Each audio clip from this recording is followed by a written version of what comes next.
Ce matin, vous avez eu un discours très combatif devant les salariés. Vous avez répété à plusieurs reprises, on va mener un vrai bras de fer avec la direction. Oui, nous sommes, je crois pouvoir le dire, tous les élus locaux, ici à Orvault, à Nantes Métropole, à la région, déterminés, à l'unisson d'ailleurs, quelle que soit la couleur politique, à mener un bras de fer avec la direction du groupe Alcatel-Lucent France, avec la direction du groupe Alcatel-Lucent à l'échelle mondiale.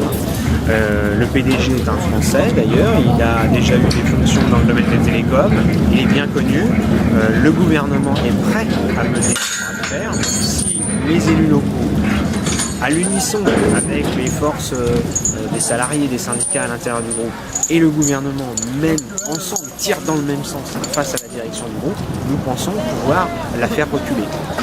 Face à cette annonce, on dit d'une reprise, est-ce que vous, c'est quelque chose auquel vous croyez ou simplement vous pensez que c'est un effet d'annonce peut-être pour calmer un petit peu la tension ici? Non, le site d'Orvault ne se prête pas à une vente, ni au global, ni par appartement. C'est un site qui travaille notamment sur la 4G, qui travaille notamment sur les antennes relais, qui sont des activités qui n'ont de sens qu'à l'intérieur du groupe Alcatel-Lucent. Et donc ces activités-là, elles ne peuvent pas être cédées à un repreneur, comme d'autres sites qui, eux, ont des activités très spécialisées, qui peuvent être filialisées, voire revendues. Donc aujourd'hui, les propositions du groupe Alcatel-Lucent ne sont pas sérieuses en la matière. Et la question du redéploiement des salariés, des effectifs d'Orvault vers d'autres sites, pour l'instant, il n'y a strictement aucune réponse. Par ailleurs, ça voudrait dire démembrer le site d'Orvault sans la moindre garantie pour l'ensemble des salariés. Aujourd'hui, la direction ne fait pas de propositions concrètes pour le site d'Orvault, sinon qu'une perspective de fermeture à 2 ans. Une information a été révélée comme quoi le site aurait pu être...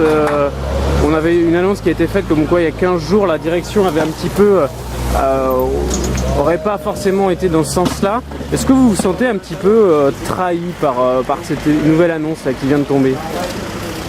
Moi, je n'ai pas eu de contact à part il y a quelques jours, juste avant l'annonce du plan Shift. Et donc, quand j'ai eu des contacts avec le PDG d'Alcatel-Lucent France, le cas d'Orvault était sur la table. Mais les échanges que j'ai pu avoir avec le gouvernement, en effet, semblent montrer que ça n'a pas toujours été le cas. Se sentir trahi ou pas, peu importe. Moi, ce qui m'importe, c'est de dire, ça prouve peut-être que le site d'Orvault, c'est un site qui, selon les moments, dans l'esprit de la direction, peut être à l'intérieur du groupe ou à l'extérieur. Et donc nous allons nous battre avec les autres élus et avec les salariés qu'ils restent à l'intérieur du groupe et qu'ils continuent à avoir de l'avenir pour les salariés d'Orvault.